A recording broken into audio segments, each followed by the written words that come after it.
directement dans notre quatrième partie. C'est la quatrième partie, mais on avait commencé la quatrième partie, on ne l'avait pas fini. Il restait une partie. Et donc, on va finir la quatrième partie aujourd'hui. Et le mercredi prochain, bien sûr, on va entamer la cinquième et essayer de conclure cette étude. Amen.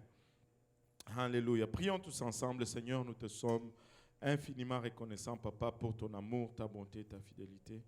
Papa, nous te remercions encore pour le privilège que nous avons de nous réunir dans ta présence, dans ta maison, Seigneur. Père, alors que nous allons, Papa, étudier ta parole, nous prions que tu nous aides et que tu nous assistes.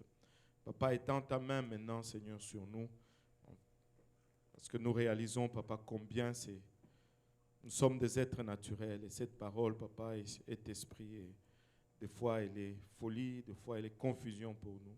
Aide-nous, Papa, à la recevoir, aide-nous à la transmettre sans crainte, ni faveur, ni hésitation, Seigneur. Papa, qu'elle puisse trouver, Papa, cette parole, une place dans nos cœurs où elle va germer, produire des fruits qui nous transforment, Papa, des fruits qui nous conduisent jusque dans la vie éternelle. Papa, ne permets pas que nous soyons seulement des entendeurs de la parole, mais plutôt des faiseurs, Seigneur. Papa, c'est avec action de grâce dans le cœur que nous te prions ainsi, dans le nom de Jésus. Nous disons tous au nom de Jésus. Alléluia. Et vous pouvez vous asseoir. Nous avions commencé cette étude de 4 lettres que Paul a écrites à trois jeunes pasteurs, 3 jeunes dirigeants de qui il a été mentor. Bien sûr, Philémon, Tite et Timothée. Maintenant, Paul, quand il écrit ces lettres, il est probablement en prison vers la fin de son ministère. Et ces lettres sont vraiment des lettres uniques. Et ce sont des écrits uniques parmi tous ce que Paul a écrit parce que ce sont des lettres personnelles. Contrairement aux autres lettres qu'il écrivait à des groupes, à des églises, ces lettres sont écrites à des personnes, à des dirigeants avec qui il avait une relation particulière. Des gens dans la vie de lesquels il a joué un rôle de mentor. On peut voir que Paul est à l'aise dans ses écrits. Il parle plus ouvertement au sujet du ministère. Il parle plus librement. Et il est en train de faire, au fait, de la prochaine génération, de faire de la prochaine génération de disciples, il fait de cela une grande priorité. Nous avons vu comment il a écrit à Philémon, nous avons vu les choses qu'il a adressées à Tite et Philémon qui recevait une église dans sa maison, mais Tite, par contre, était dirigeant d'une église pas seulement d'une église, là, certains pensent qu'il était dirigeant sur quelques églises sur l'île de Crète. Et des situations différentes. Quand on regarde Timothée, c'était plutôt différent. Donc des situations différentes, mais Paul adresse les mêmes points. Il va amener le même point, comme pour dire que les normes de leadership, les normes des dirigeants, peu importe le contexte, vont rester le même. Que tu aies un petit groupe que tu diriges, que tu aies des grandes églises que tu diriges, ce qui est requis reste essentiellement le même caractère que Dieu va s'attendre. Maintenant, je vais y aller rapidement un peu au début parce qu'on avait déjà regardé ces choses. La relation de Paul avec Timothée avait commencé dans le livre de Actes chapitre 16, alors que Paul visite Lystre dans Actes 16, 1 à 15, 1 à 5 plutôt. Il visite Lystre et là, on lui présente un certain nommé Timothée, fils d'une femme juive, fidèle et d'un père grec. Et le frère de Lystre et d'Icône rendait de lui un bon témoignage. Et Paul a voulu l'amener avec lui et c'est comme ça que cette relation de mentorat, je dois dire, a commencé. Mais Timothée et sa famille ont été convertis par le ministère de Paul. lorsque l'apôtre a visité Lystre pour la première fois, et nous pouvons voir cela à travers le livre des Actes. Maintenant, Paul commence à instruire Timothée dans le premier chapitre. Nous avons vu comment il adresse les fausses doctrines d'abord dans l'Église. Et nous avons vu l'utilisation du mot recommander ou commander avec une connotation militaire. Avec une connotation militaire. Paul instruit à Timothée de ne pas céder aux fausses doctrines. Vous savez, l'histoire des fausses doctrines n'a pas commencé aujourd'hui. L'Église primitive a combattu les fausses doctrines. Et aujourd'hui, nous allons combattre les fausses doctrines. Et si nous ne faisons pas de la doctrine une pierre centrale de notre marche et de notre croyance, ben nous allons nous perdre dans la cacophonie du monde également. Aujourd'hui, je ne sais pas, je l'ai probablement dans le slide. J'ai mis l'image dans le slide. Il y a une image quelque part vers la fin. Je ne savais pas trop quand j'allais faire référence à cela aujourd'hui. On m'a parlé de cela. Je ne l'avais pas encore vu comme ça. Mais là, la semaine passée, je suis tombé dessus. Savez-vous qu'il y a toute une tendance de soi-disant chrétiens qui disent que Paul était hérétique, qui disent que Paul enseignait le contraire de ce que Jésus enseignait. Il faut aller loin. Et je n'ai pas eu à aller loin vraiment pour voir combien ils étaient à côté. Juste les 3 versets qu'ils ont mis là-dessus. Tu peux voir tout de suite que c'est des gens qui n'aiment pas la sanctification. Tout de suite. Et ils confondent la grâce que Paul enseignait avec l'absence de la loi. Mais tu vas voir ces mêmes gens recourir à la loi pour imposer des choses qui n'ont absolument rien à voir avec. Et quand j'ai commencé à méditer, j'ai prié là-dessus. Et le Seigneur m'a juste dit ceci. Acte chapitre 10. Je ne comprenais pas d'abord pourquoi Acte chapitre 10. Au fait, tu te rends compte que avant Acte chapitre 10, Paul était, si ce n'est sa conversion et le moment qu'il a assisté au martyre d'Étienne, il est inactif. Paul, il n'y a aucun enseignement. Mais c'est étrange que ce que Pierre enseigne, c'est la même chose que Paul enseigne. Paul n'a pas inventé la grâce. Pierre a prêché la grâce. Pierre a prêché le salut par la repentance. Mais au fait, quand tu étudies cela, tu creuses, tu vois que le problème vraiment, c'est la sanctification. Et Paul ne dit pas que nous allons violer la grâce, la loi plutôt. Paul nous amène à vivre loin au-dessus de la loi, parce que la grâce est de loin supérieure à la loi. Si tu t'arrêtes à la loi, anyway, je suis un peu emporté là-dessus, là. Ça reflète ce que j'ai vécu la semaine. Mais laissez-moi vous dire, tu compromets avec la doctrine, tu es exposé à n'importe quoi et ta direction est complètement à côté. Il faut aimer la doctrine. Il faut aimer la saine doctrine. Il faut être un... Oh, et nous avons commencé à parler de comment Paul, plus il avançait, plus il était transformé. Plus il avançait, plus il était transformé. Nous avions parlé de comment dans sa première épître, Galates 1:1, il se présente comme étant Paul l'apôtre. Mais après quelques souffrances, dans 1 Corinthiens 15, il dit qu'il était le plus petit des apôtres. Et après d'autres souffrances, dans Éphésiens 3:8, il s'est senti moins que le moindre de tous les saints. et après avoir souffert en prison. Dans 1 Timothée 15, Paul déclare que le Christ est venu dans le monde pour sauver les pécheurs dont il est le premier. Et on peut voir, écoutez, des fois nous voulons juste fuir la souffrance. Nous n'aimons pas les épreuves, mais les épreuves sont là pour nous faire réaliser à nous-mêmes ce que nous avons à l'intérieur. Parce que nous avons toujours une plus haute opinion de nous-mêmes. Tout le monde pense qu'il est une bonne personne. Amen. Allô? Je pense que je suis une bonne personne. Allô?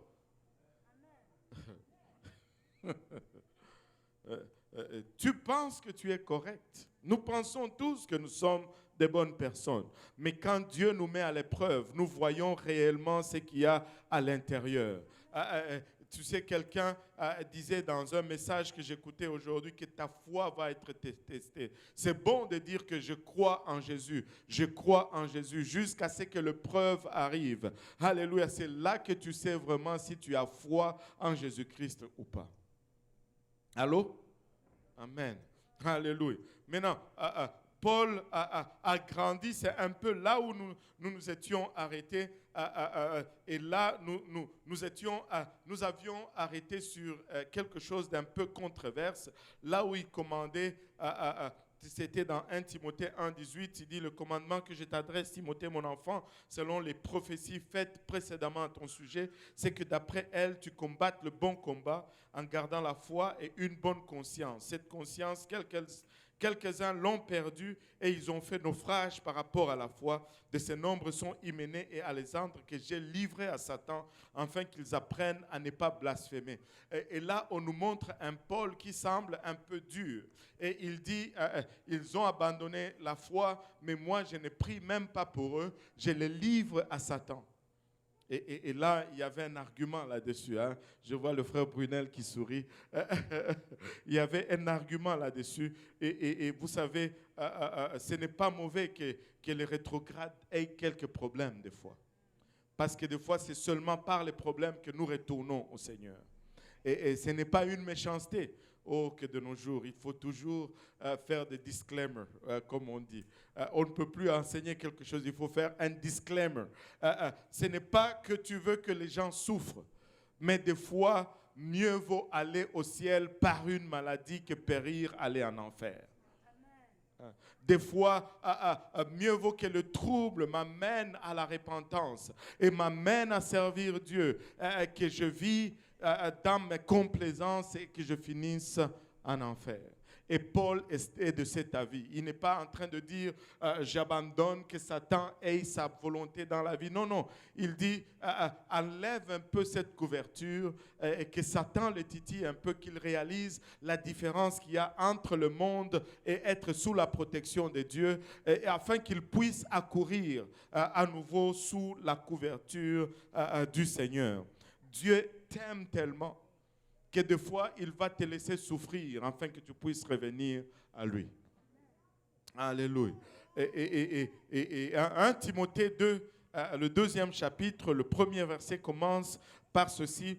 Je t'exhorte donc avant toute chose à faire de prières, des supplications, des requêtes, des actions de grâce pour les hommes, pour les rois et pour tous ceux qui sont élevés en dignité, afin que nous menions une vie paisible et tranquille, en toute piété et honnêteté. Cela est bon et agréable devant Dieu notre Sauveur, qui veut que tous les hommes soient sauvés et parviennent à la connaissance de la vérité. Maintenant, c'est une portion difficile aujourd'hui de nos jours à mettre en pratique. Premièrement, parce que l'autorité n'a plus le respect qu'il avait autrefois. Et des fois, c'est justifié de voir comment il y a cette aversion contre l'autorité, quand tu vois les abus, quand tu vois les déroutes de l'autorité. Mais nous devons arriver à la réalisation et à la compréhension que tout cela n'est qu'une technique de l'ennemi pour nous faire perdre le sens de ce que Dieu veut que nous ayons comme sens. Il nous donne des dirigeants pervertis explicitement pour que nous perdions le sens de l'autorité et que lorsque nous venons, écoutez, les familles détruites, ce n'est pas un hasard, c'est fait exprès pour que nous puissions ne pas nous référencier à ce que Dieu a établi comme ordre de fonction. De détruire cette nature, de détruire cette façon de faire ou cette façon de voir.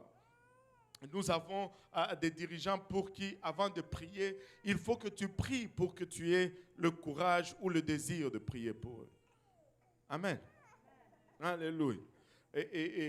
Mais en raison de batailles auxquelles l'Église doit faire face contre le monde, la chair et le diable, Paul nous exhorte à ce que la prière soit notre priorité.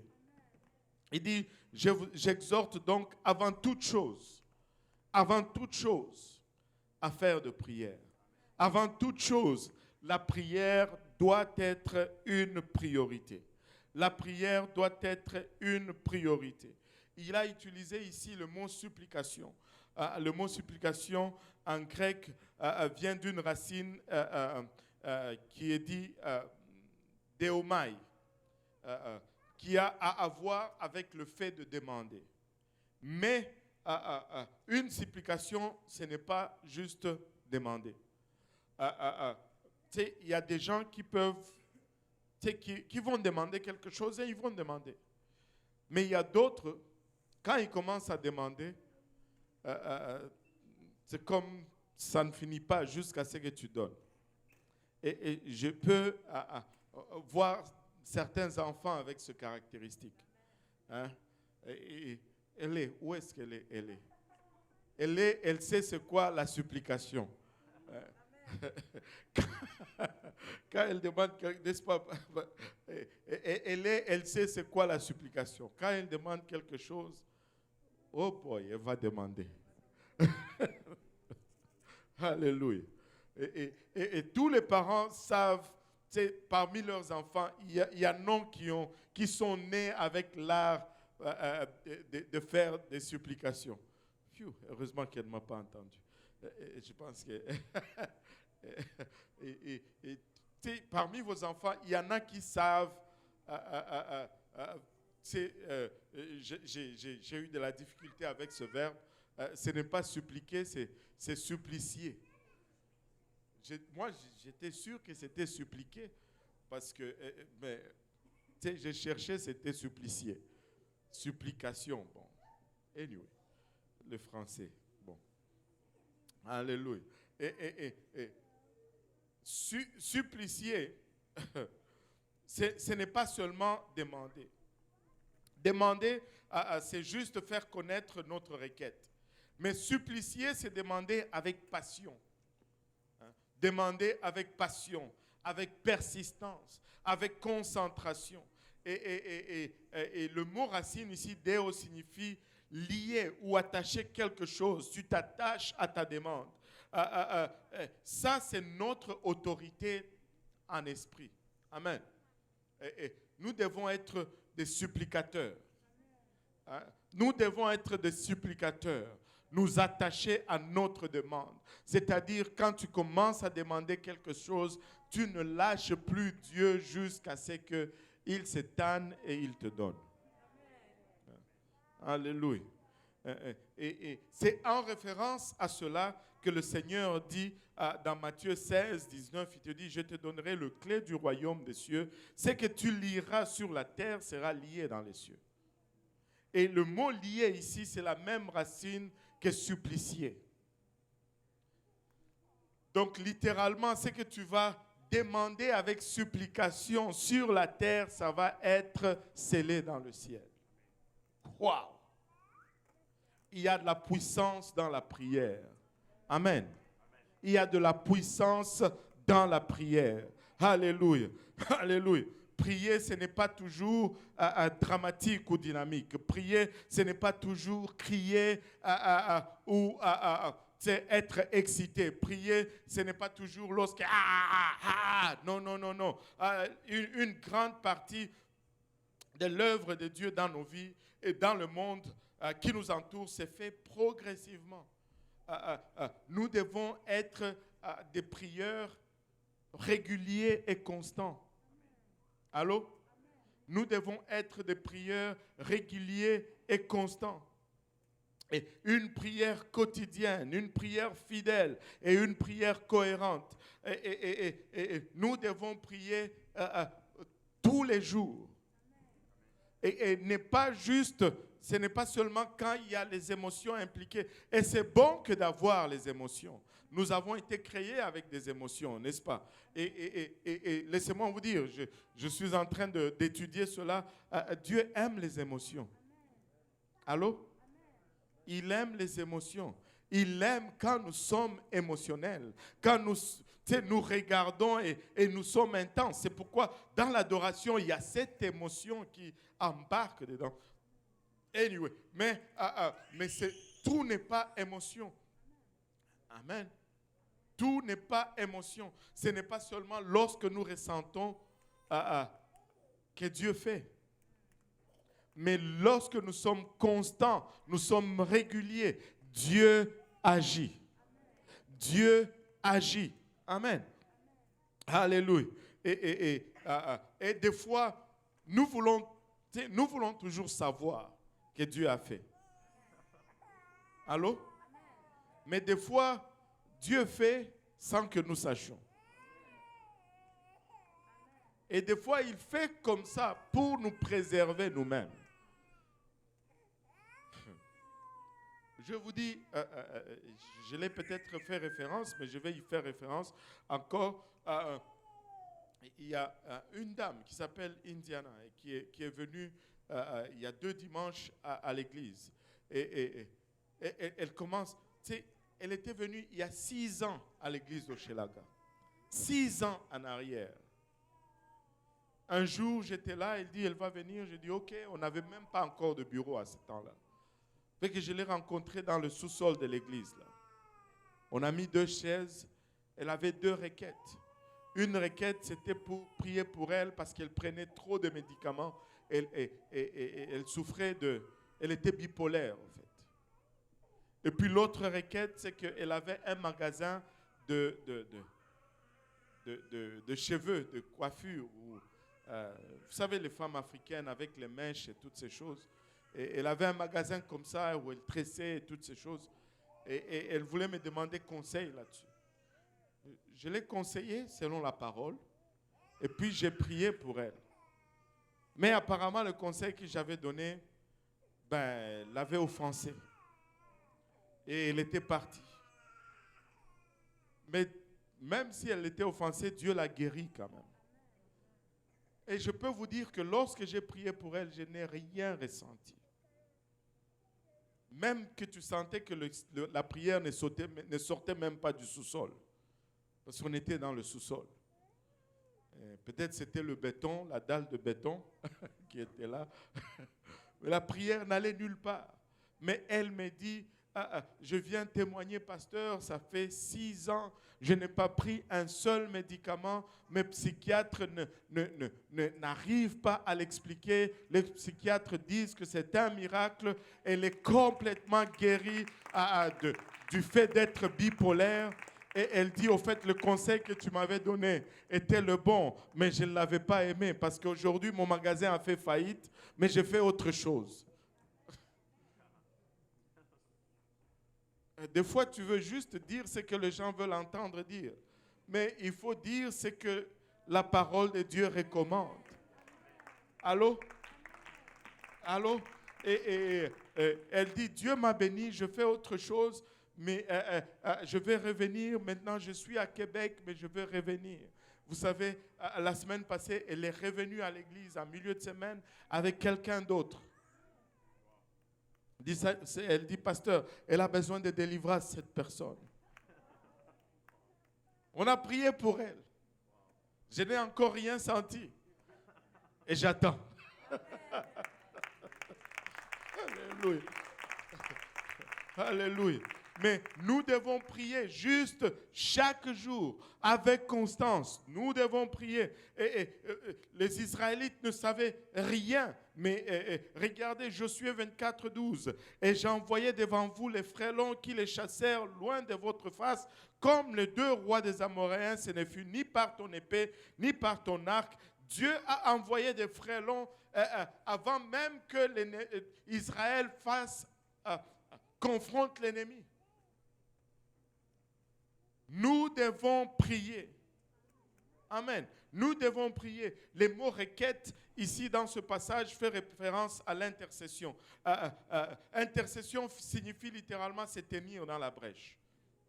Cela se produit lorsque nous réalisons que Dieu a ordonné des bénédictions. Amen. Dieu a ordonné des bénédictions. Mais que si personne ne prie, Satan va voler ces bénédictions. Tu sais, Dieu nous donne des bénédictions, mais Dieu met des lignes, des lignes autour de ces bénédictions. Amen. Mais si personne ne prie, Satan perce ces lignes et il altère nos bénédictions. Il vole nos bénédictions. Il, des fois, détruit nos bénédictions. Mais lorsqu'il y a un trou dans cette ligne, nous devons nous lever et prier, nous tenir dans la brèche afin que Satan ne passe plus par ces trous et que nos bénédictions soient préservées. Alléluia. Et regardez, Satan. Je vais juste partager ceci. J'écoutais un enseignement puissant et le prédicateur dit ceci. Avez-vous vu quelque part où Satan parle à Job et il lui dit, maintenant, je vais tuer tes enfants? Avez-vous vu quelque part où Satan vient et il dit à Job, maintenant, je vais détruire toutes tes possessions? Non. Dès qu'il a eu la permission chez Dieu, qu'est-ce qu'il a fait? Pape. Il est venu et il l'a fait. Et l'enseignant dit ceci. À chaque fois que Satan dit qu'il va faire ça, c'est parce qu'il n'a pas la permission de le faire. Parce que s'il avait la permission de le faire, il ne va pas t'en parler, il va le faire. Donc à chaque fois que Satan vient te dire, tu lui fais, chut, va-t'en, tu n'as pas la permission. Il ne va pas parler avant de faire, il va faire. S'il parle, c'est parce qu'il ne peut pas faire. Alors, marche avec assurance, marche avec autorité. Oh Seigneur Jésus. Nous devons nous tenir dans la brèche. Amen. Alléluia. Et tu sais qu'est-ce qui fait ces brèches dans nos murs? Souvent, c'est le péché. Amen. Et à moins que quelqu'un prie, le jugement de Dieu va tomber. Amen. Et nous sommes les représentants du ciel ici sur terre pour que nous puissions prier afin que la brèche soit fermée et que les bénédictions restent. C'est pourquoi dans la prière de notre Père, nous disons que ton règne vienne, que ta volonté soit faite. Amen. Regardez, Ézéchiel nous le dit de cette façon, Ézéchiel 22, 30. Je cherche parmi eux un homme qui élève un mur, qui se tienne à la brèche devant moi en faveur du pays, afin que je ne te détruise pas, mais je ne le détruise pas, mais je n'en trouve point. Et vous savez, le plus grand besoin dans l'Église aujourd'hui, c'est l'intercession. Et je ne suis pas en train de parler de faire partir de l'équipe du frère Didier là. Ce n'est pas de cela que je parle. Je parle des gens qui, dans le secret, vont se mettre à genoux et prier pour leurs frères et leurs sœurs. Alléluia, à leur insu. Des gens qui vont se mettre à genoux dans leur lieu secret et de prier pour leur église. Alléluia, sans que l'église ne le sache. Des gens qui vont se mettre à genoux et prier pour leurs dirigeants, et prier pour leur pays, et prier pour leur famille, sans que personne ne le sache. Ce n'est pas s'inscrire dans une équipe et dire, OK, ben, on a fait un veillé demain, on a fait un veillé l'autre jour. Mais c'est loin de cela. Je ne dis pas que cela n'est pas bon. Oui, on peut faire ces choses, mais nous avons besoin d'intercesseurs. Nous avons besoin de gens qui prient tous les jours et qui n'ont pas besoin que cela soit affiché dans le journal de Montréal. Amen. Alléluia. Nous avons besoin de ces gens-là qui vont prier pour leurs frères et leurs sœurs malgré ce qui s'est passé dans l'église. Ils vont, tu sais, quand tu commences à prier pour quelqu'un, Dieu infuse même l'amour de cette personne dans ton cœur. Si tu as du ressentiment avec quelqu'un, prie pour lui et tu verras que ça va changer. Ça va changer. Ça va changer. Et nous devons prier. Amen. Nous devons prier tous les jours.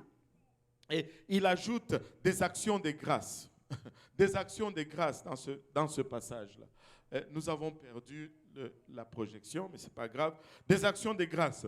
Nous ne venons pas à Dieu seulement avec une liste de souhaits. Il y a une chanson congolaise qui dit ceci. Oh, Pesangai, Zambe, Pesangai, Kabelangai, Sopeka. C'est ça, non? Sombelangai, Pesangai, Kabelangai. Et on fait de Dieu littéralement notre serviteur. À chaque fois qu'on est dans la présence de Dieu, oh, que la liste est longue. Seigneur, je veux voiture. Seigneur, je veux maison. Seigneur, je veux souliers. Seigneur, je veux époux ou épouse. Seigneur, je veux ci. My goodness, Seigneur est en train de dire, parlons un peu, parlons un peu toi et moi. Mais toi, tu es sur la liste infinie. Ce n'est pas ça. Il faut que nous ayons des actions de grâce. Alléluia. Nous prions parce que nous voulons avoir une relation avec Dieu. La prière, c'est un temps dans la présence du Seigneur. Des fois, il faut être là, mais juste être silencieux. Tu éteins tout. Tu dis, Seigneur, juste toi et moi. Je veux juste être dans ta présence. As-tu déjà été dans des moments où tu as dit des choses, finalement, tu n'as plus rien à dire. Et Seigneur, juste toi, Seigneur. Juste dans ta présence. Amen. Une partie de notre prière devrait toujours refléter des remerciements. Et nous devons remercier Dieu. Il y a deux raisons pourquoi nous devons remercier Dieu. Nous devons remercier Dieu parce qu'il est, et nous devons remercier Dieu parce qu'il fait. Donc, autrement, nous n'allons jamais manquer une raison de remercier Dieu. Amen. Il est bon. Dieu est bon. Et nous pouvons le remercier tous les jours parce qu'il est bon. Et il fait de grandes choses. Et nous pouvons le remercier tous les jours parce qu'il fait dans notre vie. Psaume 100, verset 4 nous dit, entrez dans ses portes avec des louanges, dans ses parvis, avec des cantiques, célébrez-les, bénissez son saint nom. Alléluia, il est digne de toute louange, il est digne de tout honneur, de toute révérence. Et si nous battions juste nos mains, alléluia, alléluia, en son honneur, alléluia, Horamaya kitaraya otaraba oloboyosa. Kiroboyo etara keleya etaraba oloboyosa. Oh, merci Seigneur pour ta bonté, pour cette grâce qui se renouvelle jour après jour après jour. Alléluia, alléluia. Paul nous ordonne de prier pour tous les hommes. tous les hommes, pour les rois ou pour tous ceux qui détiennent l'autorité. Maintenant, quand Paul est en train d'écrire ceci, rappelez-vous que l'autorité de son temps, c'était nul autre que l'empereur Néron. Une des personnes les plus cruelles qui puissent exister. Mais il dit, prions pour le roi. Il ne dit pas, allons manifester, renversons le gouvernement. Il dit, prions pour le roi.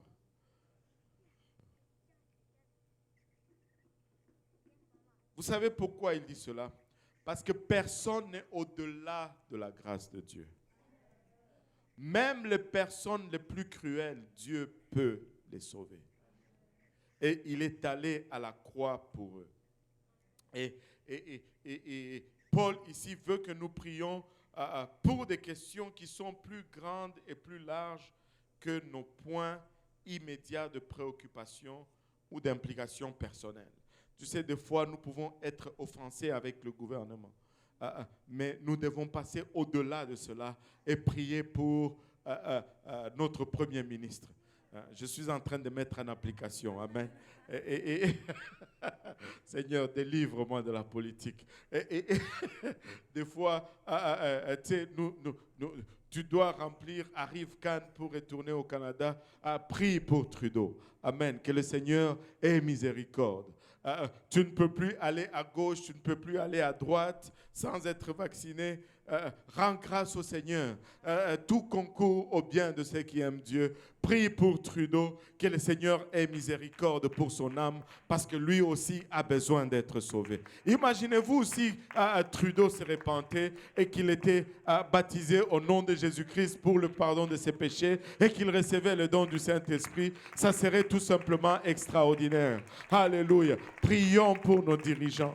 Alléluia. Prions pour eux. Alléluia. Que Dieu nous donne un cœur de repentance d'abord, parce que, et qu'il nous donne la compassion pour prier pour eux.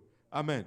Et que Dieu ait miséricorde pour l'ego, que Dieu ait miséricorde pour Trudeau, et qu'ils puissent faire quelque chose dans leur vie, afin que nous puissions avoir la paix et que nous travaillons dans de meilleures conditions pour le Seigneur. Amen. Alléluia. Et c'est que Paul est en train de dire ici. Il est en train de dire que la prière ne doit pas être quelque chose égocentrique, qui regarde juste mes besoins personnels. La prière est trop puissante pour être gardée juste là. Nous pouvons affecter notre culture, nous pouvons affecter notre société, nous pouvons affecter notre génération. Pourquoi garder cela pour nos soucis personnels ou nos préoccupations égocentriques?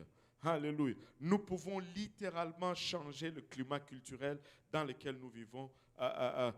Intercédons, tenons-nous dans la brèche, prions pour nos dirigeants. Alléluia. Quand on prie dans ce sens, quand on prie dans cette direction, vous savez quoi? Des fois, nous oublions que le but ultime, c'est l'évangile. Et quand nous oublions que le but ultime, c'est l'évangile, notre prière devient centrée sur nous-mêmes. Mais quand nous gardons constamment la pensée que le but ultime, c'est que cet évangile soit prêché partout, nous allons prier pour tout le monde. Nous allons prier pour tout le monde. Hier, j'écoutais une prédication d'un de nos anciens, l'ancien surintendant Nathaniel A. Urshan. Il parlait d'une fois où il voulait envoyer des missionnaires en Éthiopie, mais l'église copte de l'Éthiopie avait interdit l'accès à l'Éthiopie de tout missionnaire. Et UPC a essayé, mais on a refusé. Et il a été invité à une réunion qui avait à voir avec les Nations Unies. Et il est allé là-bas et il dit, il a reçu l'invitation, il se retrouve là-bas, il n'y avait pas de place pour lui. On n'avait pas mis son nom sur la liste. Et puis, là, il regarde les gens de protocole, il dit, on m'a invité, mais mon nom n'est pas là. Vous savez, on aurait pu commencer à se plaindre. Mais c'était un homme extraordinaire, le frère Urshan. Il dit, il a gardé son calme. Il dit, tu peux me mettre où tu veux. Ou bien je peux rentrer chez moi parce que... Et puis les gens du protocole disent, non. Viens, on va te trouver une place. Tu vas t'asseoir ici. Et là, on le place. Il regarde à côté. Qui est-ce qui est là? L'ambassadeur de l'Éthiopie aux Nations Unies. On a oublié son nom. Mais on l'a placé là.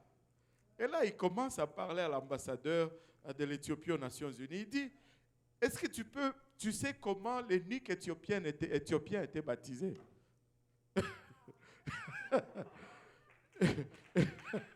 Et l'ambassadeur dit, je sais qu'il a été baptisé au nom de Jésus. Il dit, mais alors, comment toi tu as été baptisé? Il dit, moi j'ai été baptisé selon la tradition au nom du Père et du Fils et du Saint-Esprit. Il dit, mais sais-tu qu'il y a un groupe qui baptise au nom de Jésus aujourd'hui? Et que vous ne voulez pas que nos missionnaires aillent dans votre pays. Il dit, révérend, je ne peux pas arriver à faire cela.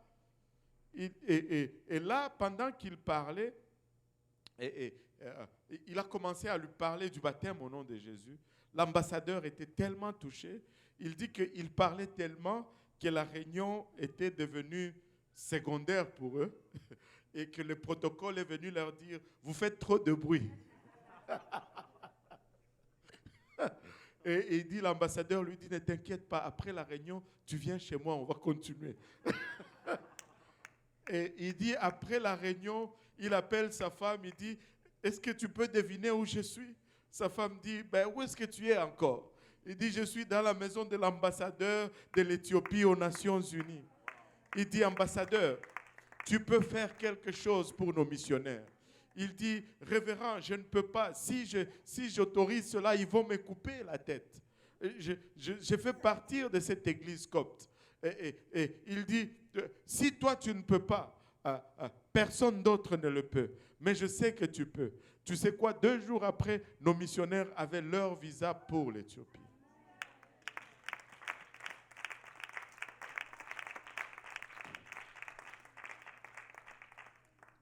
Il était dans la politique.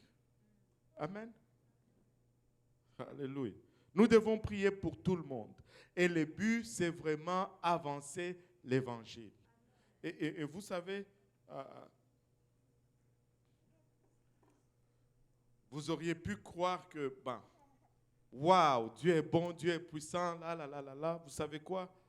Cet ambassadeur a fini par être tué à cause de cela.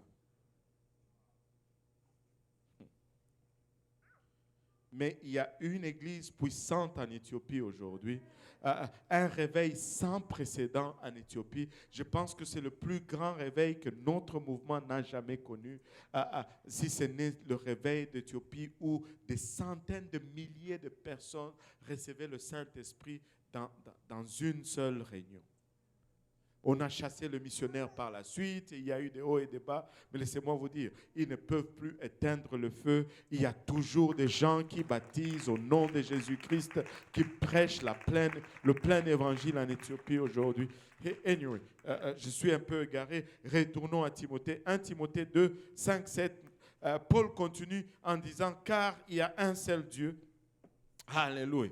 Car il y a un seul Dieu et aussi un seul médiateur entre Dieu et l'homme, Jésus-Christ, homme. qui s'est donné lui-même en rançon pour tous. C'est là le témoignage rendu en son propre temps et pour lequel j'ai été établi prédicateur et apôtre. J'ai dit la vérité, je ne mens pas, chargé d'instruire les païens dans la foi et la vérité. Alléluia. Paul devait faire aussi des disclaimers. Après avoir dit quelque chose, il doit mettre des parenthèses et dire « Je dis la vérité, je ne mens pas ». Sûrement que ce qu'il disait n'était pas reçu avec enthousiasme. Et nous ne pouvons pas servir de médiateur entre Dieu et une autre personne. Allô? Nous ne pouvons pas ordonner aux anges d'intervenir. Mais nous prions un Dieu qui peut faire les deux. Amen. Puisqu'il n'y a qu'un seul médiateur, alléluia, et qu'il n'y a qu'un seul Dieu, et on ne peut pas se mettre entre Dieu et quelqu'un, en d'autres termes. Allô? C'est impossible. Parce qu'il n'y a qu'un seul médiateur, Jésus-Christ, l'homme. Amen. Alléluia. Pas Jésus-Christ Dieu, mais Jésus-Christ l'homme. Alléluia. Et parce qu'il n'y a qu'un seul Dieu, il n'y a qu'un seul médiateur. Et la raison pour laquelle Dieu est venu sur terre était d'intervenir là où le péché avait détruit. Et lorsque nous prions, ce n'est pas que nous remportons la victoire par nos sacrifices ou nos efforts de prière, mais plutôt que nous renforçons, que tout le monde dise renforçons. Nous renforçons la victoire que Jésus a déjà remportée. La victoire est déjà là. Allô? La victoire est déjà là. Mais c'est à nous de la renforcer dans nos vies. C'est à nous de la renforcer dans nos quotidiens. Est-ce que tu sais que tu peux vivre tous les jours de victoire en victoire, en victoire, en victoire? Je ne parle pas de problèmes. Oui, des problèmes, il y en aura. Pour qu'il y ait victoire, il faut qu'il y ait problème. Alléluia. La présence de problèmes ne signifie pas défaite. La présence de problèmes signifie tout simplement une opportunité de victoire.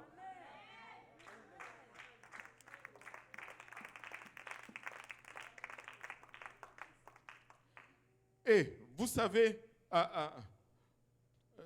je vais glisser encore un peu dans la politique.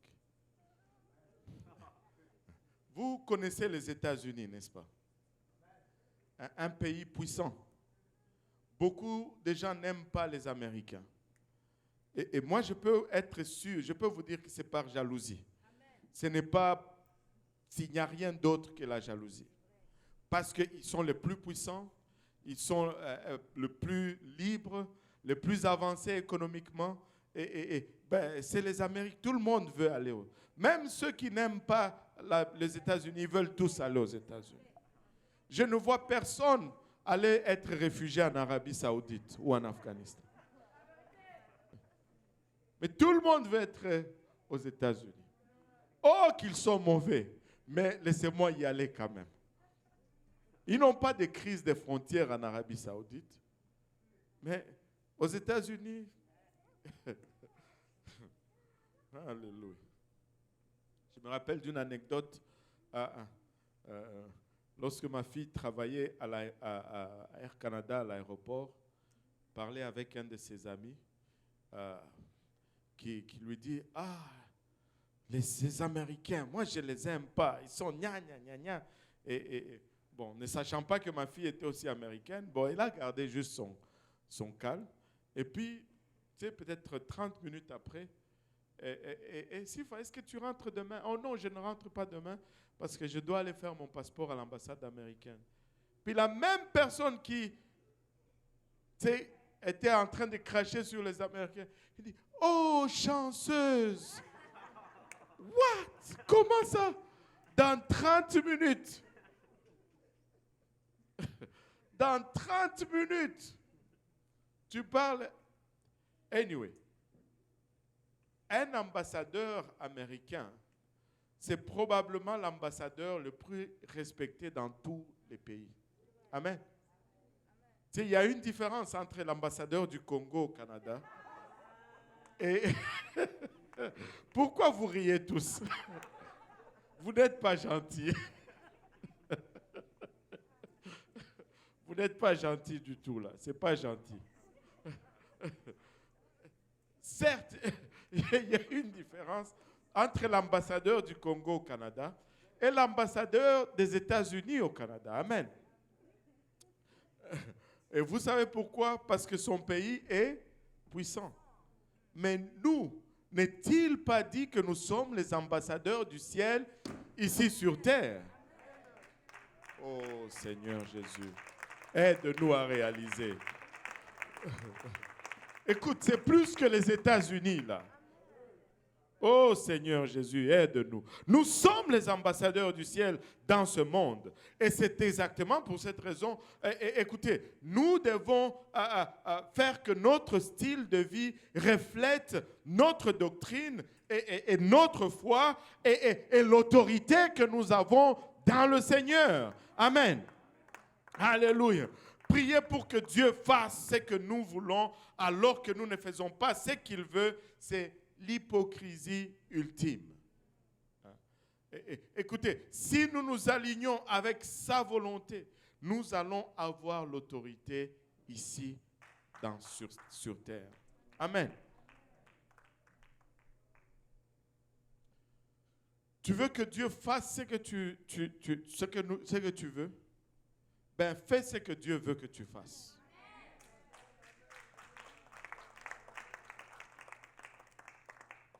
Parce que nous sommes champions dans l'argument.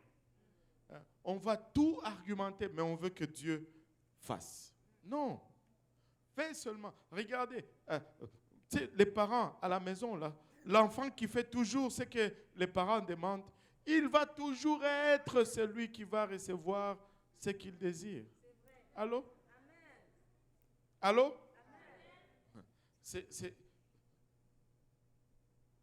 Nous n'avons rien à perdre à suivre les préceptes du Seigneur. Amen. Nous n'avons rien à perdre et tout à gagner. Tu dis, oh, je vais perdre, on va me regarder comme... Qu'il te regarde comme ça. Laissez-moi vous dire, je m'en fiche de comment il nous regarde. Ça n'a rien à voir. Nous ne cherchons pas à plaire le monde, nous cherchons à plaire Dieu. Oh Seigneur Jésus, délivre-nous de cela, papa. Alléluia.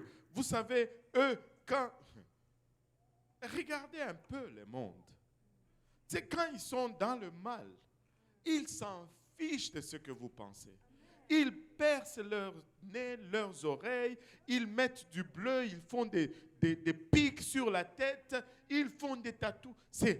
Ils s'en fichent parce qu'ils sont en train de servir leur maître. À quand est-ce que nous allons dire, ben, nous allons servir notre maître et nous nous en fichons de ce qu'eux ils pensent.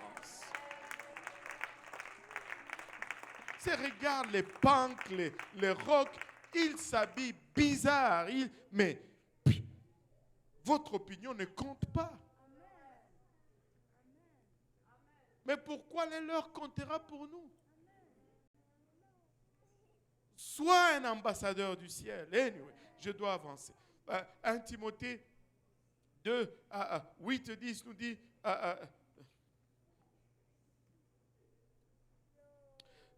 1 Timothée 2, 8 et 10 nous dit, je veux donc que les hommes... Ah, Seigneur, là tu me cherches des problèmes, papa. Je veux donc que les hommes, que tous les hommes disent, c'est nous ça. Prie en tout lieu, en élevant des mains pures, sans colère ni mauvaise pensée. Je veux aussi que les femmes disent, ça c'est nous. Alléluia. Vêtus d'une manière décente, avec pudeur et modestie, ne séparent ni de tresses, ni d'or, ni de perles, ni d'habits somptueuses, mais qu'elles séparent des bonnes œuvres comme il convient à des femmes qui font profession de servir Dieu. Amen. Oh, alléluia. Là, je viens de vous perdre. Oh Seigneur Jésus. Hein? Je veux prêcher. Paul identifie ici quelques défis pour les hommes et les femmes. en ce qui concerne la sainteté ou la sanctification. Tu sais, ça a l'air plus long pour les femmes que pour les hommes, mais en fait, ce n'est pas plus long. Hein? Ce n'est pas plus long. Aïe, aïe, aïe. C'est 3 choses pour les hommes et 3 choses pour les femmes. Amen. Et quand on regarde ces 3 choses, on peut le résumer à une chose tout simplement. Laissez le Saint-Esprit contrôler nos vies. Parce que ou bien c'est toi qui décides, ou bien c'est Dieu qui décide. Mais si tu laisses Dieu décider, ben, c'est lui qui est au contrôle de ta vie. Mais si c'est toi qui contrôles là, alors il y a toujours des conflits. Remarquez que ces 3 zones sont différentes pour les hommes et les femmes. Maintenant, les domaines problématiques pour les hommes en matière de sainteté, c'est l'appétit. Hein, l'appétit, ça n'est pas seulement à table. Et c'est vrai que les hommes mangent plus que les hommes. Enfin, plus que les femmes. Je peux vous dire aussi que certains hommes mangent plus que certains hommes. Mais bon. Et ce n'est pas seulement l'appétit à table. Le mot appétit ici parle de désir. L'être humain est truffé de désirs. Cela ne veut pas dire que les femmes n'ont pas de désirs. C'est que pour les hommes, c'est les domaines où ils ont plus de difficultés à contrôler. Il y a plusieurs désirs dans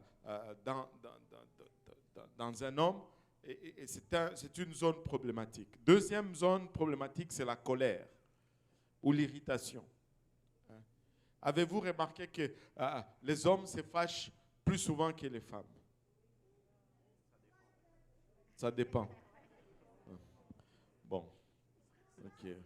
On veut que tout le monde rentre en paix à la maison ce soir. Donc, je veux prendre ça en charge. Ok. Je vais demander à personne. Amen. Je vais vous donner un exemple. Et cet exemple est tellement vrai. Tu sais, prenons une mise en situation. Un homme qui doit prendre son vol à 15 heures à Dorval. Là, il sort de l'Est. Il est 1h30 avant le décollage. Mais il arrive au niveau de P9. Crevaison. Sa voiture, le pneu est crevé. Et il sort de la voiture, il claque la porte et il donne un coup de pied dans le pneu. Foutu pneu. Amen. Il ne dit pas Amen.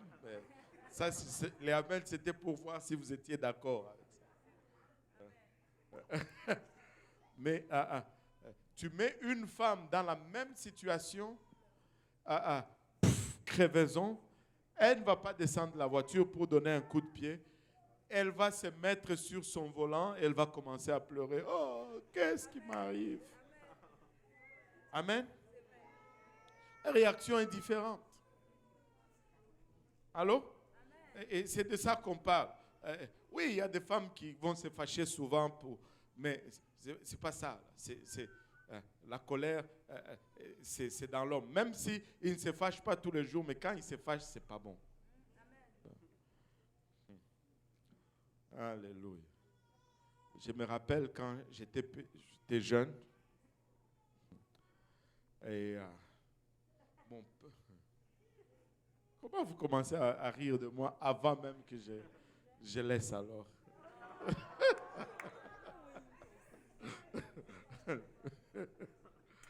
J'étais jeune, vous savez, j'étais peut-être en première secondaire, c'est-à-dire 13-14 ans.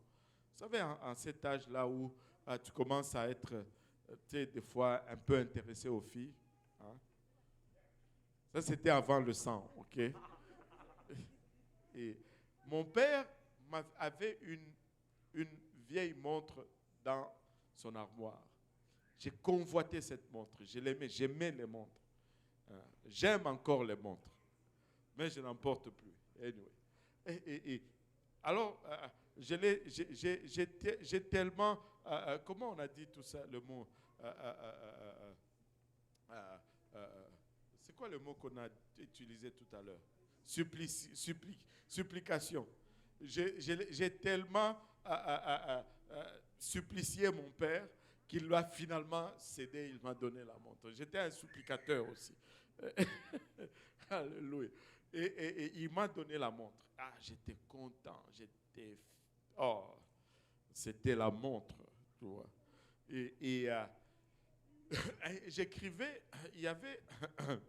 Bon, il y avait une jeune fille sur une rue à côté, hein, et j'étais intéressé dans cette fille.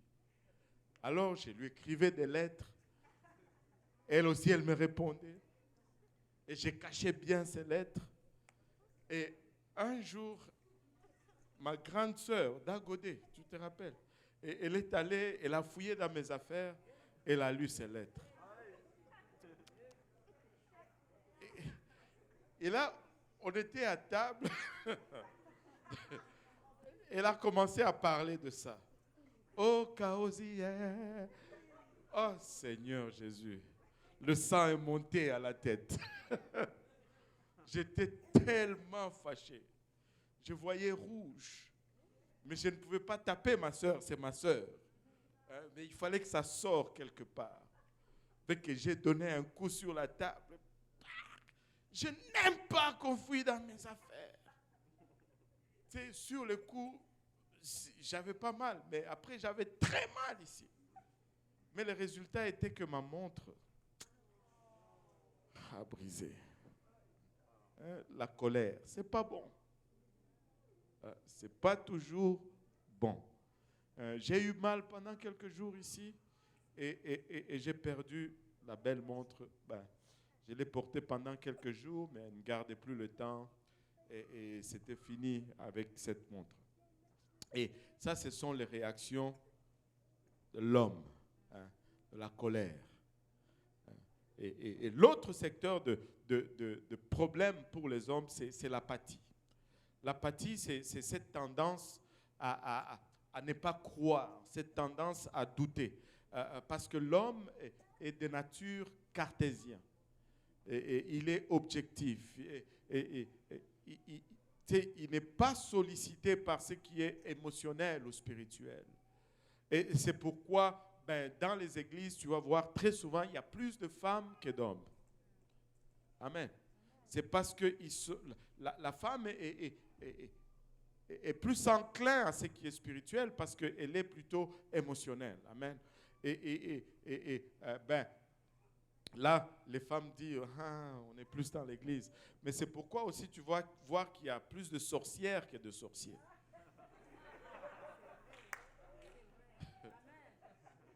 Allô?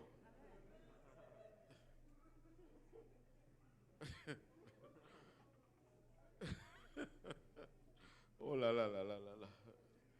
Il faut intercéder pour moi maintenant. Tous les hommes, vous devez intercéder pour moi parce que... Et c'est parce que je veux juste dire que elle a tendance à croire dans le spirituel. Elle est enclin au spirituel. Mais l'homme, par contre, il va douter d'abord. Et ça, c'est l'apathie. Et l'homme est comme ça. Maintenant, les principaux problèmes pour la femme en matière de sainteté, ce sont, premièrement, les parures. Oh Seigneur Jésus. Les embellissements. Avez-vous vu les petites filles? On dirait qu'elles naissent avec le don de vouloir mettre des choses sur elles. Elle n'a rien compris même à la beauté, mais elle essaie déjà de mettre... Mais où est-ce que tu as appris ça, toi? Très jeune. C'est en eux ou en elle. Et les parures, mettre des choses extra pour paraître plus belle. Et le mot même parure, vous savez, il y a même la connotation là-dedans, paraître. Tu ne veux pas paraître, tu veux être. Parce que paraître, c'est jamais bon. Il faut être. Amen. Et deuxième secteur, c'est l'habillement. Oh Seigneur. Ah, ah, ah, l'habillement. Ça, c'est la pierre d'achoppement pour les femmes. Il faut qu'elle soit in. Il faut qu'elle soit à la mode. Et quand ça change, ben, même si elle dit je suis différent, c'est ce que je n'ai jamais compris. Il va dire je suis unique, mais elle veut que elle ressemble à tout le monde. Dès qu'il y a une tendance, brrr, tout le monde suit. Si tu veux être unique, tu vas aller dans le sens contraire. Allô? Alléluia. Et l'habillement. Et puis l'autre, le dernier point pour la problématique pour les femmes, c'est l'attitude. Alléluia. L'attitude. Et voilà, ça c'est... Enfin, on n'a pas besoin d'expliquer là-dessus. Hein? Oh Seigneur, aide-nous. Amen. Bon, Dieu va nous aider avec cela. Maintenant, remarquez que dans les Écritures, il est essentiellement commandé aux hommes d'agir. Et tous les hommes disent agir. D'agir selon la sainteté. Mais les femmes, on leur demande de paraître. Que tout le monde dise paraître. Paraître selon la sainteté. Et maintenant, quand les hommes agissent selon la sainteté, les femmes sont moins susceptibles d'être tentées. C'est que la Bible demande aux hommes, au fait, ce n'est pas pour les hommes, c'est pour les femmes. Et ce que la Bible demande aux femmes, ce n'est pas pour les femmes, c'est pour les hommes. C'est pourquoi et l'un et l'autre disent, mais pourquoi la parole de Dieu me demande ça? Je n'ai pas de problème avec ça. Non, non, tu n'as pas de problème avec ça, mais c'est pour les faiblesses de l'autre. Allô? Et l'exemple le plus flagrant, c'est la femme ne va jamais réaliser que si elle s'habille de façon indécente, ça tente l'homme.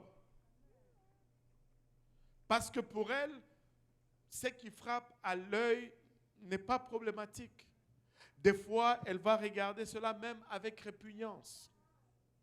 Mais pour l'homme, c'est le contraire. Et de l'autre côté, à l'homme, on dit, il faut que tu fasses attention comment tu parles, il faut que tu fasses attention comment tu agis, parce que ça affecte la femme. C'est pourquoi très souvent, les femmes vont venir me dire, « Ah, je pense que tel m'aime. » Et là, je vais lui dire, « Est-ce qu'il t'a dit? » Elle va dire, « Non, mais je dis, garde ton cœur. »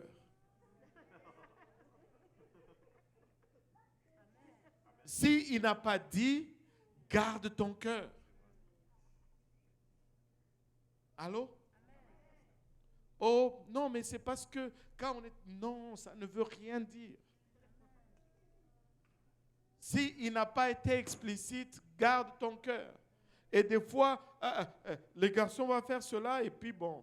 En tout cas, anyway.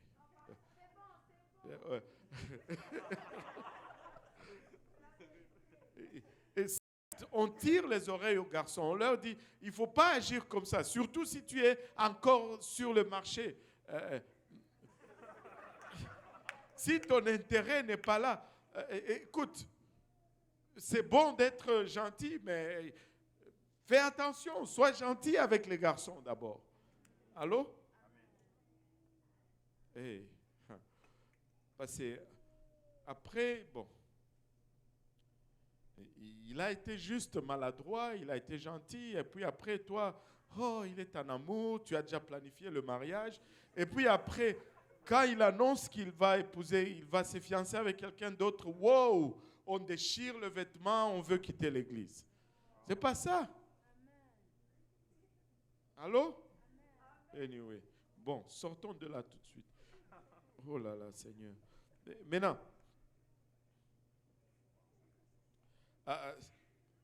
ceci ne veut pas dire que les femmes n'ont jamais de problème de sainteté intérieure, hein, ni que les hommes n'ont jamais de problème de sainteté extérieure, quoique de nos jours, il faut faire très, très attention.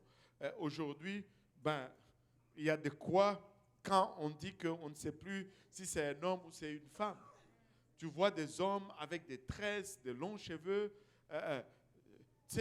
habillés avec des vêtements serrés, exposant leur corps. Je dis, mais c'est quoi le problème? C'est quoi le problème? Des hommes ils passent tellement le temps dans leurs soins. Des hommes qui vont faire des manicures et des pédicures. Mais c'est une honte. Une honte. Quand est-ce que tu vas arranger le robinet chez toi là, avec ton manicure? Qui va... on a un problème. Oh Seigneur, aide-nous. Maintenant, cela ne veut pas dire... Tu vas voir des hommes avec les problèmes intérieurs et des femmes de l'autre côté. Mais ce sont des tendances en raison de la nature distincte avec laquelle les sexes ont été créés. Et pour les hommes comme pour les femmes, la sainteté commence à l'intérieur et doit être démontrée à l'extérieur. Allô? Alléluia. Et un peuple saint de Dieu va se distinguer toujours. On va le voir par leur attitude et par leur apparence. Vous savez, il y a un frère ça fait 3 ans qu'il est à l'église. Il a reçu le Saint-Esprit le dimanche passé. Avec le message qu'on a prêché, tu ne pensais pas que quelqu'un allait recevoir le Saint-Esprit, mais quelqu'un a reçu le Saint-Esprit parce qu'on parlait juste à l'église. Anyway, ça fait 3 ans qu'il est venu à l'église. Il vient, il est toujours calme et il a été baptisé au nom de Jésus. Et là, je lui demandais dimanche, j'ai dit, mais comment tu es venu à l'église? Et il m'a dit ceci, il m'a dit, je travaillais avec une fille qui enseigne dans votre école du dimanche. Il a même oublié le nom. Il ne se souvient pas du nom. Il dit, je la voyais au travail, j'aimais beaucoup la façon qu'elle s'habillait. Hein, des jupes longues, ça c'est ce qu'il disait. Ce n'est pas moi, hein, c'est lui, le monsieur. Et il dit, des jupes longues, toujours, elle était toujours bien habillée, modeste. Et au travail, elle était toujours joyeuse, elle chantait toujours des cantiques. Et puis, il dit, je me suis dit, cette fille a quelque chose. Et il dit, je l'ai approchée, je lui ai demandé, mais comment expliquer que tu sois comme ça? Elle dit, moi c'est mon église. Elle dit, je veux avoir l'adresse de cette église. Et elle lui a donné une carte. Et il a commencé à venir. Et il s'est fait baptiser. Et il a été rempli du Saint-Esprit. Et regardez le fils. Ce n'est pas un fardeau que le Seigneur met sur vous. C'est une marque de confiance que le Seigneur met sur vous. Tu peux évangéliser juste en étant modeste. Juste en étant modeste. Le frère Christian, il est où? Je l'ai vu ici. Le frère Christian, quand il est venu à l'église ici, c'est la sœur Aimée qu'il a vue au métro. Juste par sa façon de s'habiller. Le frère Christian lui dit, vous devez aller à une église. Je veux aller à cette église. Et aujourd'hui, il est ici. Je me rappelle comment il a reçu le Saint-Esprit. On priait ici. Il n'a pas reçu. Et puis on dit, vous pouvez descendre, continuer à prier. Il sortait par cette porte. Là, dans les escaliers, pac, Dieu l'a rempli du Saint-Esprit avant qu'il n'arrive dans le sous-sol. Aujourd'hui, il est l'heureux époux d'une de nos filles et l'heureux papa d'un de nos garçons. Vous savez, la sanctification.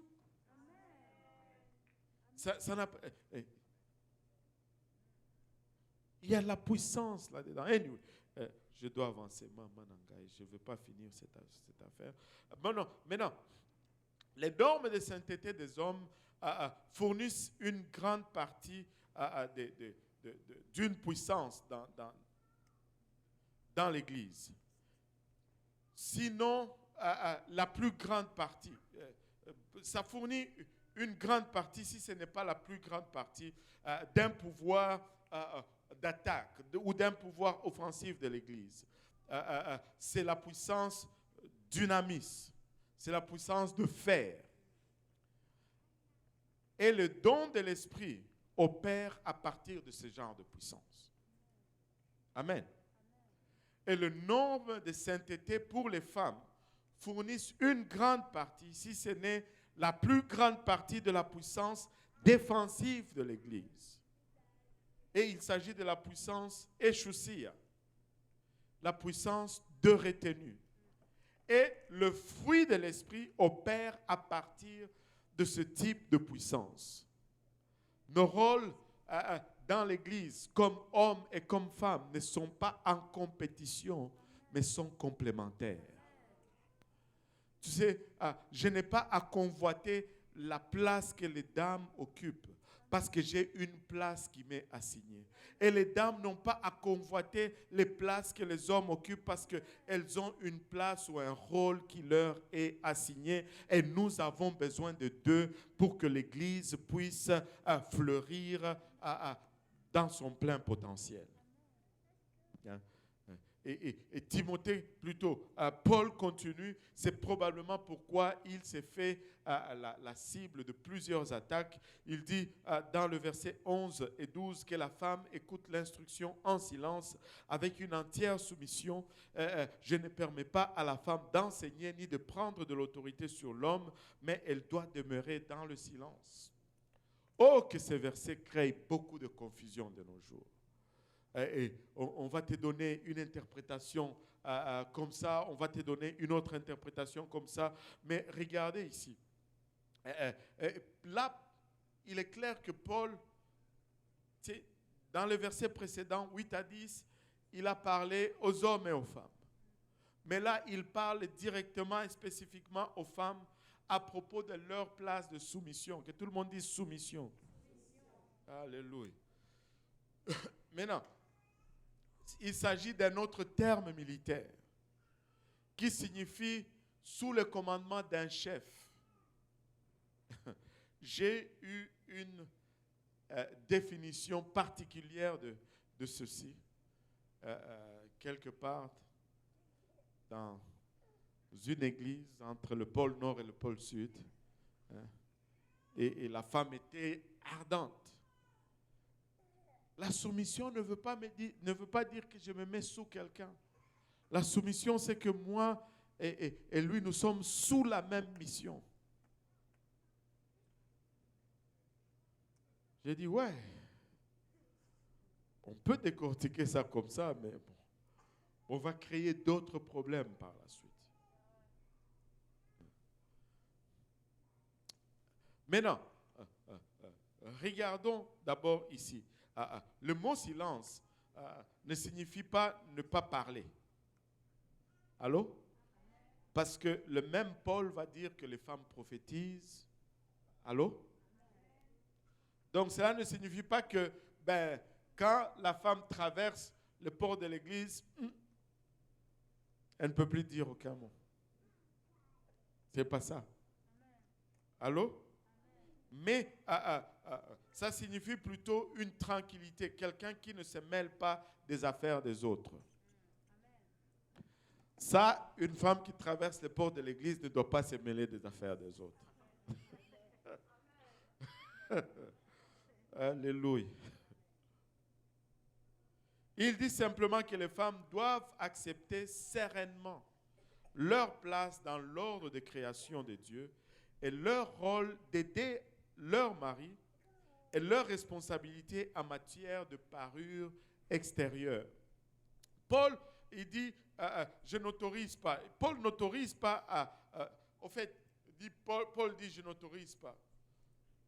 C'est pas pour dire Paul qui dit, tu ne fais pas ça. Non, il est en train de nous transmettre la parole. Ce n'est pas la volonté de Paul qui est transmise ici, parce que ce qu'il demande, il le soutient avec la parole de Dieu. C'est une interprétation, une compréhension de ce que Dieu a établi et demande. Paul n'autorise pas les femmes à enseigner, c'est-à-dire exercer la fonction de professeur, mais, alléluia, que tout le monde dise mais, comme il ordonne à la suite aux femmes âgées d'enseigner aux jeunes femmes. On avait vu ça. Les femmes âgées doivent enseigner les jeunes femmes dans Tite 2, 3 et 4. Et qu'il félicite Timothée d'avoir été enseigné par sa mère et sa grand-mère. Dans 2 Timothée 1, 5. Il est évident qu'il ne fait pas référence que la femme ne doit pas enseigner du tout. Mais il fait référence à la domination ou à l'autorité dans la direction de l'Église et que la femme doit rester conforme à son rôle.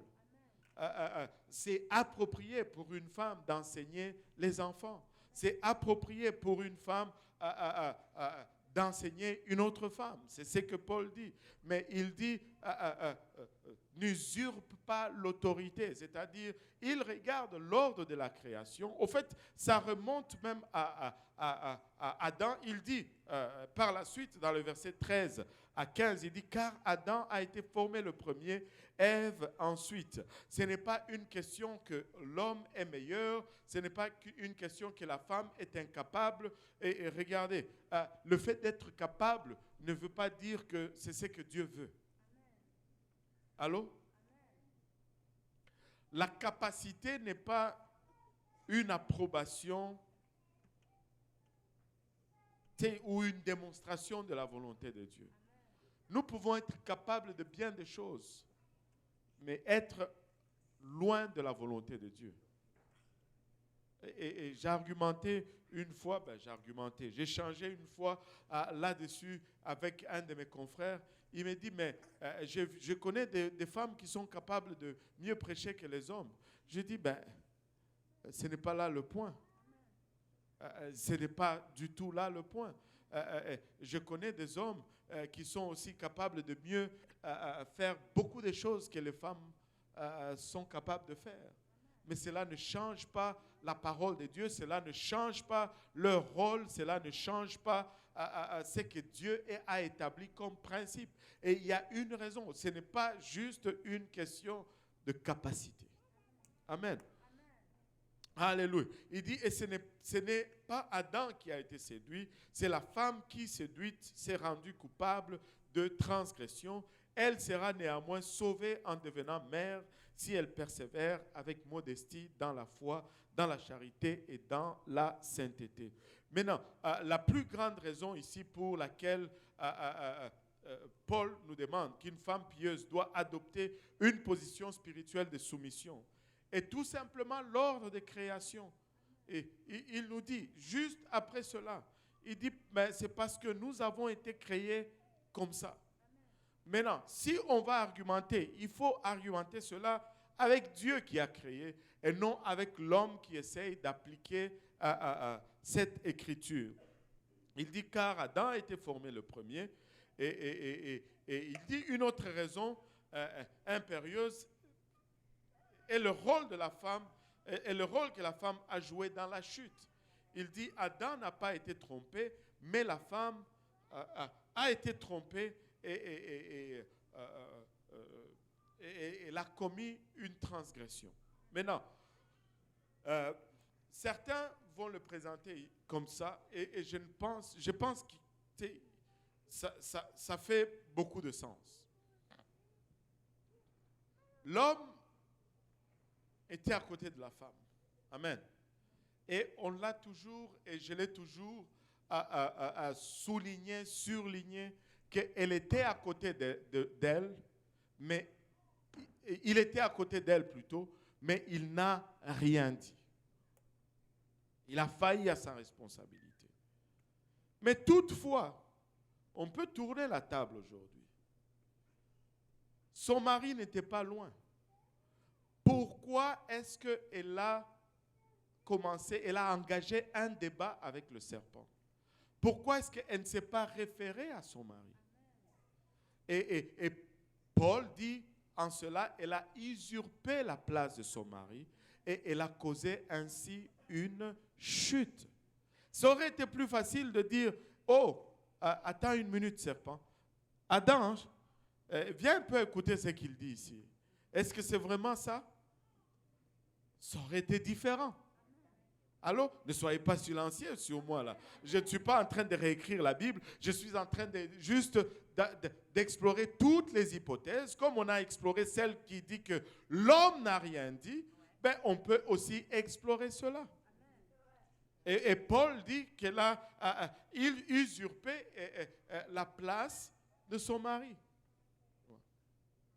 Et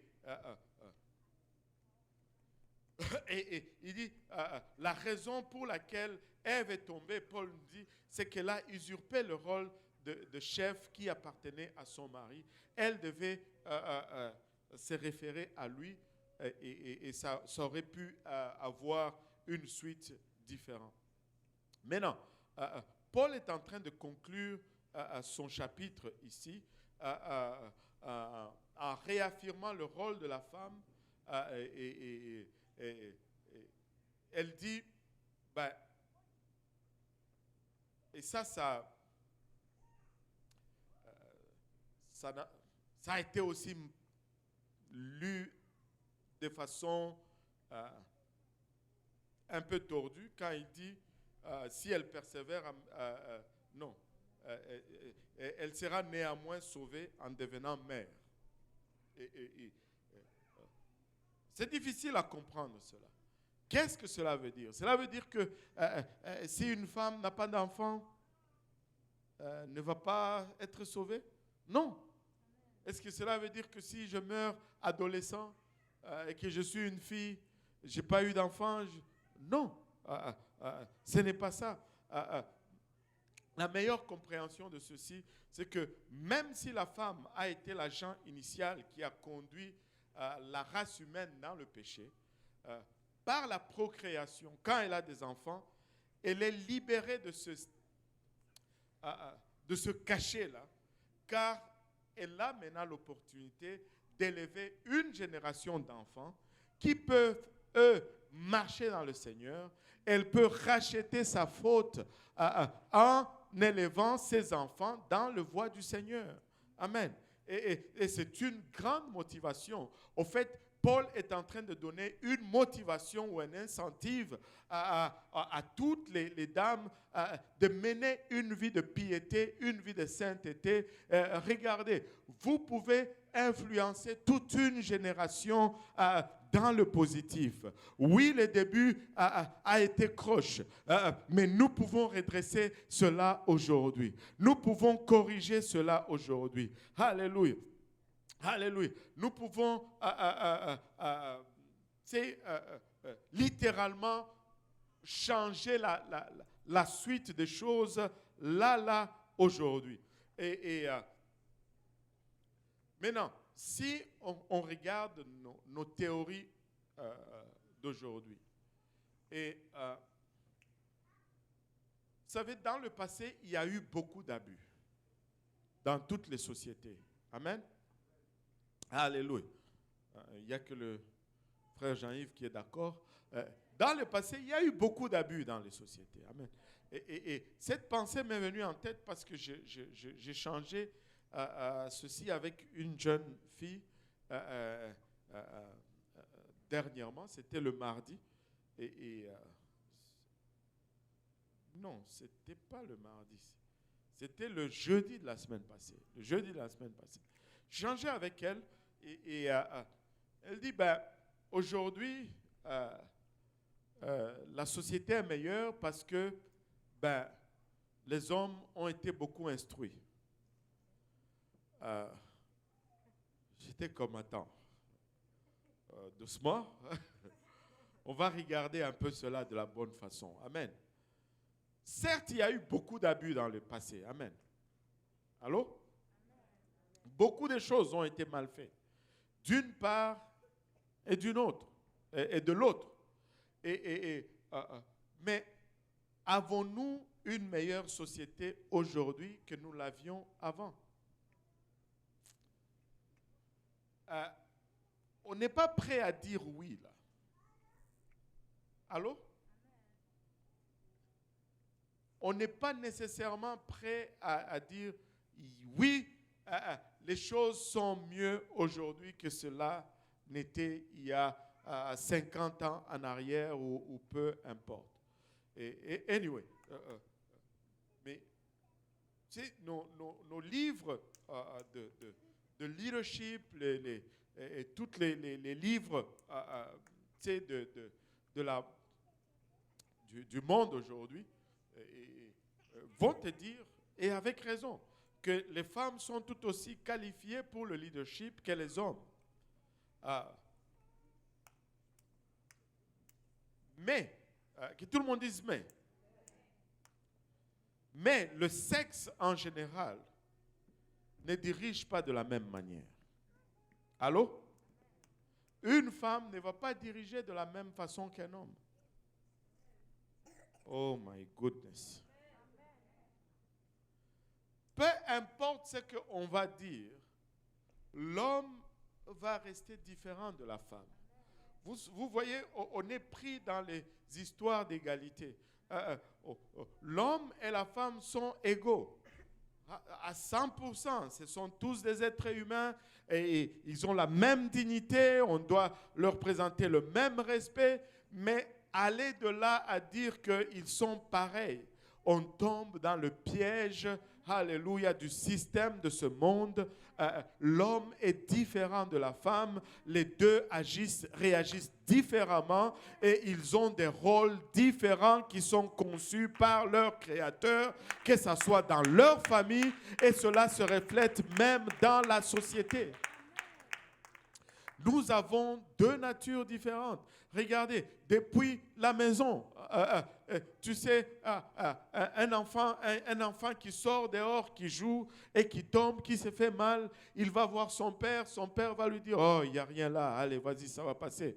Mais sa mère va être comme, oh, mon pitou, mon mignon, qu'est-ce que je vais donner un bisou, bobo, blablabla. Et c'est différent. C'est différent. Et des fois, moi et mon épouse, nous allons argumenter sur les enfants. Parce que moi, je veux qu'ils deviennent durs, qu'ils deviennent des hommes. Mais elle veut protéger ses enfants. Ce sont ses bébés. Non, tu ne peux pas leur faire ça. Mais bien sûr qu'ils peuvent faire ça. Mais bien sûr qu'ils peuvent aller chercher ça. C'est un combat continu. Mais ce n'est pas parce que... C'est parce que nous regardons les choses différemment. Allô? Nous regardons les choses différemment. Pour une maman, même à 20 ans, tu n'es pas prêt à aller chercher un sac de lait chez les dépanneurs. Mais pour papa, enfin, bien sûr, j'exagère, mais vous comprenez ce que je veux dire. Mais pour papa, hey, je l'ai fait quand j'avais 2 ans, tu peux le faire aussi, là. Écoute, à 20 ans, tout seul, j'ai quitté l'Afrique, je suis venu ici, j'ai commencé à me battre. J'avais 20 ans.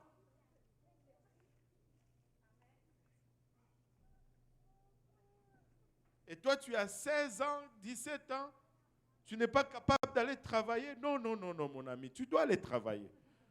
Quand l'été vient, tu dois te trouver un travail.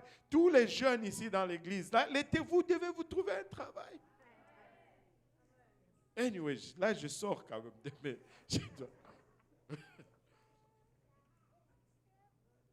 avec maman, ça va être, oh, l'année prochaine. Non, cette année. Aïe. On ne règle pas des comptes ici, ok? Attendez quand vous allez rentrer à la maison. Alléluia. Amen.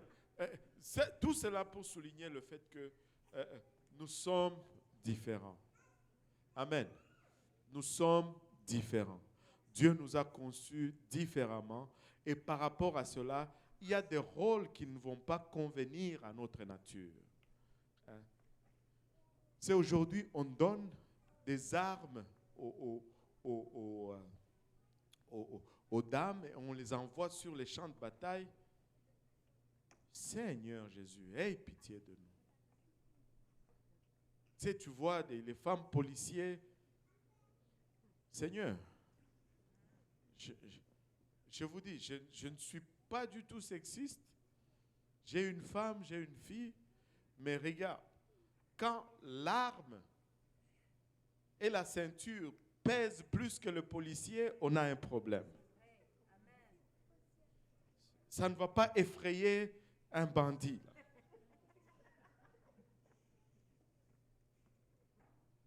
Même certains hommes ne peuvent pas faire la police. Allô? Anyway, peut-être vous n'êtes pas d'accord avec moi, mais ce n'est pas grave. C'est pas grave. Certes, la Bible nous dit qu'en Christ, il n'y a ni homme ni femme, parce que nous sommes tous égaux devant Dieu. Mais ça serait l'abus en disant qu'il n'y a plus de différence entre un homme et une femme. Il y a une différence physique, il y a une différence mentale, il y a une différence psychologique, il y a une différence émotionnelle, il y a plein de différences. Et pour cela, suite à cela, nous sommes plus aptes à faire certaines choses que d'autres. Regardez, un homme peut soulever 100 kilos, bon, certains hommes peuvent soulever facilement 100 kilos, mais donne-leur 10 kilos à porter pendant 1 heure, ils ne sont pas capables. Mais une femme peut porter ce poids-là dans son ventre pendant 9 mois, mais un homme n'est pas capable.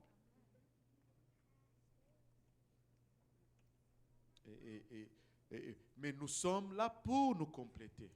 Nous sommes différents.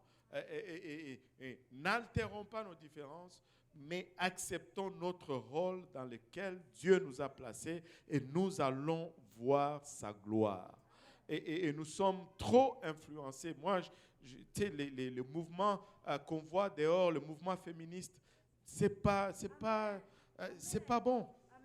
C'est pas bon. On est pour la justice, mais on n'est pas pour ce genre d'extrémisme que nous vivons dans le monde. Amen. Alléluia. Quand il y a des injustices, ça doit être corrigé. Mais on ne peut pas altérer, on ne peut pas faire une différente lecture de la nature pour corriger les indifférences. Voyez où ça nous a menés aujourd'hui. Amen. Et on va continuer, oh là là, 21h10. On va continuer avec le chapitre 3 par la suite. Et on va s'arrêter là pour aujourd'hui. Dieu nous appelle et Dieu a conçu une place pour nous dans son Église et nous avons chacun une place que nous pouvons occuper et chacun amener ce que Dieu a placé en nous afin que nous puissions voir l'Église fleurir et nous allons le voir fleurir ensemble. Mais au final, honnêtement, laissez-moi vous dire, peu importe ce que je suis appelé à faire, c'est le même Dieu qui agit en moi, que c'est le même Dieu qui agit dans telle sœur, c'est le même Dieu qui agit dans tel frère. Alléluia. Personne ne peut vraiment prendre le crédit. Donc, je n'ai pas nécessairement à désirer la place d'un autre parce que le crédit revient au final à Dieu. Nous sommes tous juste des outils ou des ouvriers entre ses mains. C'est Dieu qui fait tout. Alléluia. C'est Dieu qui donne la croissance. Alléluia. C'est Dieu qui élève. C'est Dieu qui rabaisse. C'est Dieu qui donne. C'est Dieu qui reprend. C'est Dieu qui, alléluia, au final donne la croissance et c'est à lui que revient tout honneur et toute gloire. Amen.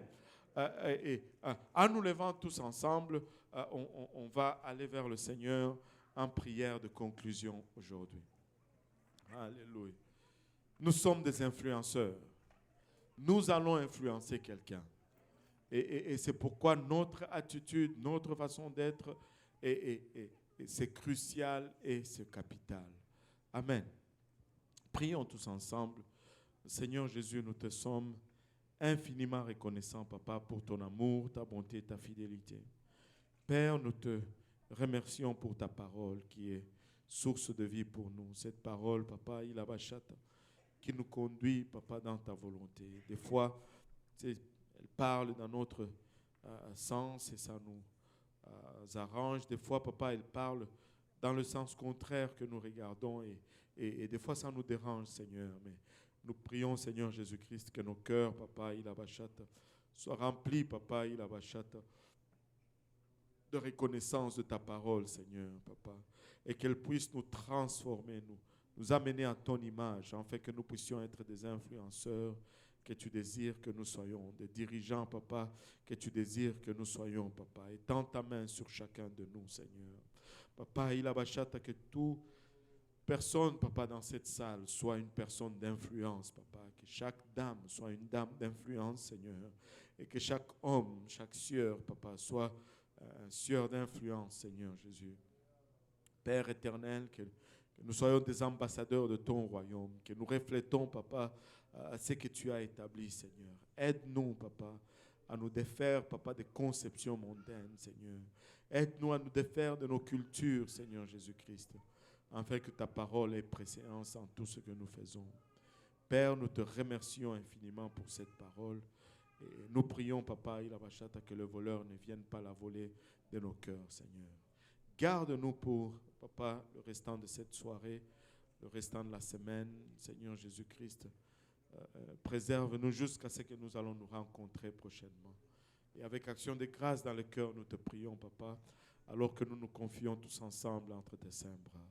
Au nom de Jésus, nous avons ainsi prié. Nous disons tous au nom de Jésus.